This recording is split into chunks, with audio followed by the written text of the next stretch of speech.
หัววนบดขึ้นไปกระจมอยู่จังหวะขันมาเมื่อแรกนี่เขาชี้จับสิปองเขาขอคอยเบิดเนาะเขาขอหัวนี่แหละปองเขาแท้นี่แหละเนาะปองจับใบเห็ดไม้เอาตัวละ500,000เนาะคันแข่งขอไปเห็ดหัวแบบอ้อมหน้าหันมันบ่ไว้พี่น้องขอบ่ไว้เนาะหน้ากับบ่เป็นหน้าคอยแน่หน้าเนาะนะเวลาเห็ดคอยลงทุนลายเหมือนเขามันก็มันสิไหลลายพอบันไดแหละกะราคาเขาก็แค่เย็นน่ะเนาะพี่น้องเขาไม่มีไฟหรอกเห็ดหัวอ้อมหน้าแถวนี้นี่หน้าตีนบานไม่มีไฟเห็ดเนาะเพื่อสิอ้อมหน้านี่เบิดลายเติบเลยเด้อจักค่าอันนั้นเนาะค่าน้ำหมักจับมันจะค่าลักอีกโอ้ยลงทุนอย่างรายหมื่นเติบอยู่บัดขายข่าวที่สบายดีพ่อแม่พี่น้องทักทายสบายดีFCสุขุทุกคนเนาะมื้อนี้งัวลงมาเต็มเลยพี่น้องพูดพี่น้องสงสัยมันเคยกินเมื่อคืนนี่เนาะงัวคุมนี่เลยพี่น้องเอ้ยนี่ประมาณ10 ปลายตูเนาะ10 กว่าตูติดสะโหจากงัวพี่น้องนี่แหละพี่น้องเอ้ยบัดยามเข้าปล่อยกะปล่อยบางมือกับบ่เห็นเนาะนี่เริ่มปล่อยแล้วงอนี่ก็ได้หลายคนก็ว่าแหมบอลอ้อมหัวเนาะอ้อมหัวลวดน้ำก็คือมันใส่ทึ่นได้เนาะพี่น้องเนาะบอลก็บ่มีเงินนะยังแต่ก็เบิดได้เลยใส่แต่มันเป็นบ่ไปหน้าข้าเจ้าเข้ากับไล่มาเนาะไปหน้าทนนั่นเข้ากับไล่มามันคิดมันอยู่หน้าทงนี้เพราะว่าหน้าทงนี้มันมีคนเผาเลยพี่น้อง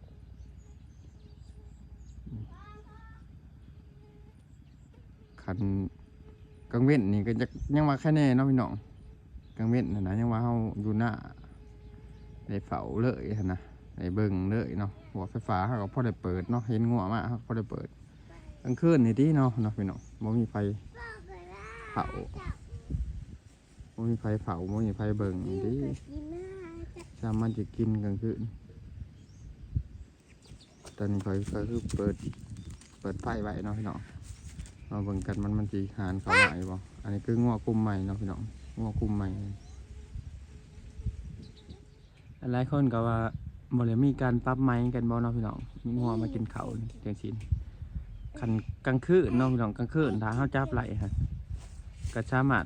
แบบไม้ไหลเนาะพี่น้องกลางคืนแบบเฟิร์นมาผูกมามัดแล้วมากินเขาห่อจับไหลท่านนะจะสามารถไม้ไหลพี่น้องอันนี้ก็คือเขาคืองัวมันกินเขาคอยบางคืนนี่ทางบ่หูบางงัวไผ่เนาะพี่น้องแล้วก็เขาก็จับบ่ได้เนาะเขาจับบ่ได้แค่เขาจับไหลว่าคือบางงัวกลุ่มนี้เนาะมันกินเขาเขาจับไหลนี่เขาก็สามารถขนาดไปบอกพ่อบ้านเขาไหลเนาะบ่าเขาจับงัวไหวเด้อนี่มันมากินเขาคอยเพื่อนนี่เสียหายความเสียหายกับเมืองตามความจริงเนาะพี่น้องเขาว่าชื่อว่าจับไหนตัวหนึ่งเขาก็ไล่ตัวละ500,000หมดเลยพี่น้องตัวละ500,000ตัวละ600-700ประมาณนี้แหละพี่น้องตัวหนึ่งตามที่ว่าเขาเคยจับเคยอันนี้นะอันแต่ว่าบอลบ่เคยจับจักเถื่อหรอก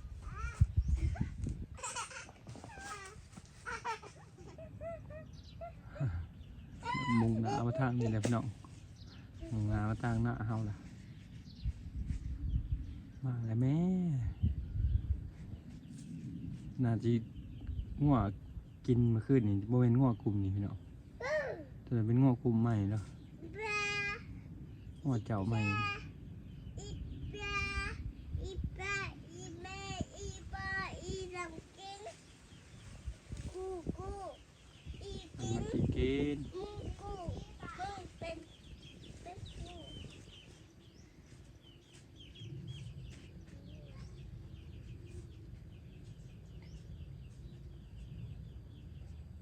มันไปใช้แล้วควรเปลี่ยนเท่านี้นะมันกัน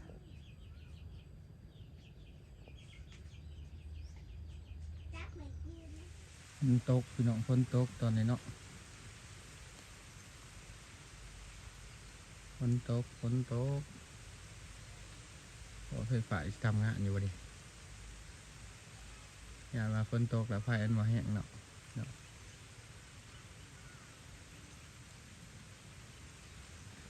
มานะแม่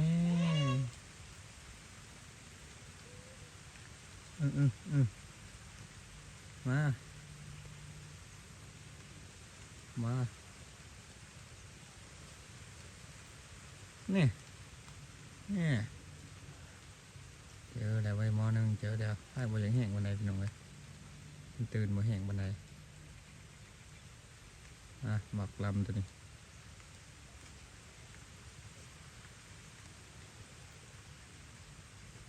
ให้บ่ยังแห้งบันได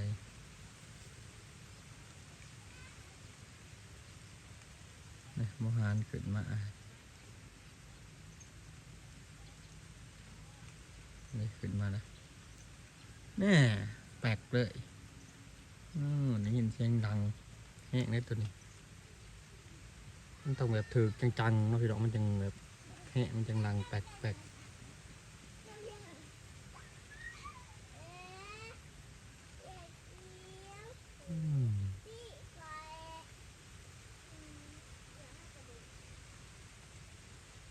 ัดผ่ามาตอนแรกเนาะพี่น้องตอนนี้4 โมงปลาย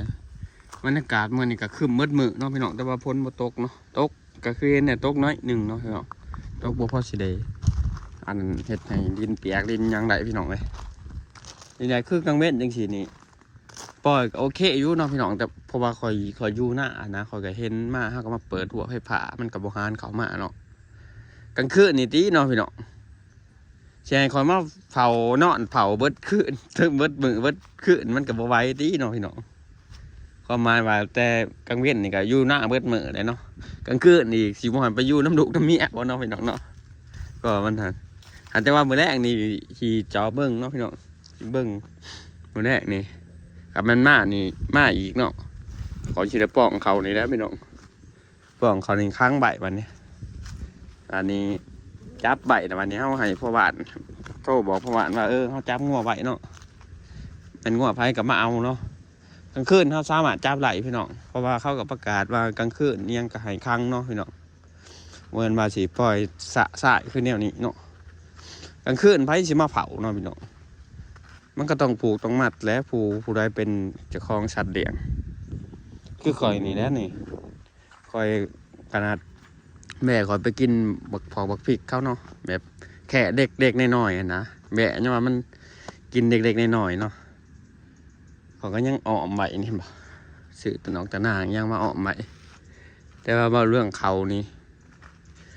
คนเห็ดบัตถิพี่น้องเหมือนขี่ขอยเห็ดผู้เดียวเนาะเมื่อคืนนี้เขาว่าง่ววนเบิดขึ้นหน้าทงข้าง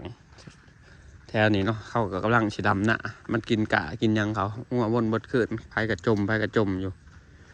จังหวะขันมาแรกนี่เขาชี้จับสิปองเขาเคาะคอยเบิดเนาะเขาเคาะง่วนี่แหละปองเขาแท้นี่แหละเนาะปองจับใบเห็ดไม้เอาตัวละ500,000เนาะบางทีมันกินเขาเคยกินจนจำจนอันนี้เบิดจนบ่เห็นจนเห็นแต่ขี้ดินจะมาขึ้นไปสิมาเผาสิเปิดหัวเปิดหัวไฟฟ้าไว้กันย่านน้องพี่น้องย่านแบบคนเขามาอันนี้นะเขาบ่หูยังมันก็บ่เป็นยังหรอกแต่บางครั้งก็บ่อยากเปิดใบความหมายว่านะบ่เรื่องไฟฟ้าเขาบ่อยากเปิดใบเลยนะพี่น้องขนาดกลางเว้นเขาก็ยังเปิดตั้งแต่เวลาง้อลงมาซื่อๆเนาะคือจังซี่นี่เขาก็บ่ได้แม่นสิได้เปิดไว้กลางเว้นกันยามเขาอยู่เขาจึงเปิดนะย้อนได้กลางคืนเขายังบ่ได้เปิดไว้เนาะกลางคืนมันมามันบ่เห็นเนาะมันบ่เห็นเสือกมันเขาไปกินเนาะอย่างเงี้ยนอนมาหาอีกมื้อแรกนี่สิปอกมันเขาหนีเด้อพี่น้องเอ้ยสิลองจับใบเบิ่งเป็นยังไงพวกบ่มักปลูกงัวกลางคืนกลางค่ำนี่เนาะ มันบ่นอนนี่นะครับเป็นนอนตามทางไรงัวสุดไรเขาบ่ปลูกนอนตามทางถนนเวลาอันนั้น รถส้นรถหยังกะบ่ได้มีงัวไผละถามมางัวไผบ่มีงัวไผเวลารถเขาเสียหอกเสียหายหยังแบบเวลารถส้นงัวนี่อันนั้นพวกงัวได้ผิดเนาะเพราะว่าอันนั้นเลี้ยงบ่ผูกบ่มัดเด้บัดรถส้นงัวยามใดบ่มีไผรับผิดชอบมีแต่ว่าขันว่าบ่ขันว่ารถเขาบ่เป็นหยังกะเพิ่นก็จะว่างัวเพิ่นเนาะมันยามรถเขาเสียหายหนักซ่อมแปลงหนักหั่นก็บ่มีงัวไผหรอก ไผก็ปฏิเสธเลี้ยงให้มันนอนตามทางตามหยังไปเป็นรายเจ้าในหนทางถนนใหญ่ฮะนี่เมื่อคืนนี่มันบ่ได้นอนทางเมื่อคืนมันลงมานอนอยู่หน้าข่อยมันก็มาบุดมากินแถวนี้เนาะกินเขากินมื้อจินหน้าแต่ข่อยมีแต่หน้าข่อยทงเดียวได้พี่น้องหน้าแถวนั้นก็แม่นเบิดเนาะพี่น้องแล้วมันลงความหมายว่ามันลงมาหลายทางพี่น้องหัวค่ะหมดเขากับบ่ทันได้เฮ็ดเนาะพี่น้องจริงๆมันก็ควรแบบผูกมัดแหน่ย่ำผูกฟังเนาะมันคืออยู่ฟังไทยคือว่าโอ้แหน่เพิ่นกับไม้เนาะจับไม้กันหั่นนะนี่จะว่าทางเบิ่งมื้อแรกนี่พี่น้องมันสิมาอยู่ว่ามื้อแรกเนาะแต่ว่าข่อยก็ยังมันมาอยู่มื้อแรกนี่ก็สิป้องเขาของงอกข่อยเบิดมี10โตห่วยโตละ500,000กับ5ล้านนะ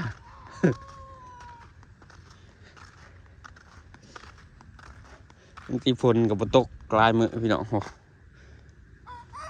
แห้งเบิดล่ะอันนี้อย่ามากินตอนนี้เนาะพี่น้องกินแบบ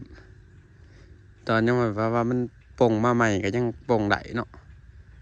กินย่ำมันเขาถอเขามาเนี่ยโอ้ยังเสียหายร้ายแล้วกินย่ำเขาถอเขามาบางคนก็ว่าขึ้นน้ำมารอนเองเนาะแบบงัวมันก็มีคุปปีคืออย่างสิมันกัดคอยก็เฮ็ดเต็มที่เลยพี่น้องก็กางเม็ดนี่ขอยก็อยู่เบิดมือเนาะอยู่หน้าเบิดมือนี่หัวฟ้าเฟือกไฟฟ้าเขาก็ซื้อมาลงทุนซื้อมาเลยเนาะพี่น้องแต่ยังว่าขันแข่งขอไปเฮ็ดหัวแบบอ้อมหน้าหันมันบ่ไหว้พี่น้องขอบ่ไหว้เนาะหน้ากับบ่เป็นหน้าข่อยแน่หน้าน้องนะเวลาเฮ็ดข่อยลงทุนหลายเหมือนเขามันก็มันสิหลายลายพอปานใดแหละก็ราคาเขาก็แค่เย็นนั่นเนาะพี่น้องเป็นมาสีการเห็ดหน้าขันลงทุนได้นี่ก็เป็นรูปถิ่มชื่อๆแล้วพี่น้องขันลงทุนลายกับรูปถิ่มชื่อขันว่าจูว่าเป็นล่าข่อยอีเนาะแบบเฮาเฮ็ดไปเทเล็กเทละน้อยเนาะออกไปเทเล็กเทละน้อยมันก็โอเคหันฝากเบิ่งน้องว่าสุกเนาะเพิ่นว่าสิอ้อมปีหน้าเพิ่นว่าเพิ่นสิมาเฮ็ดบ้านสวนนี่แหละมาสิออกเบิดปีหน้าเนาะ ความหมายคือว่ามันโมเมนต์หน้าข่อยเลยพี่น้องหน้าน้องเนาะหน้าน้องชายข่อยเป็นผู้เฮ็ดผู้ทำเนาะความหมายว่ากับมีไฟเราเฮ็ดหัวอ้อมหน้าแถวนี้หน้าตีนบ้านมีไฟเฮ็ดเนาะเพื่อสิอ้อมหน้านี่เบิดหลายเติบเลยเด้อจักค่าอันนั้นเนาะค่าน้ำหมักจับมันจะค่าลักอีกโอ้ยลงทุนนี่ก็หลายหมื่นเติบอยู่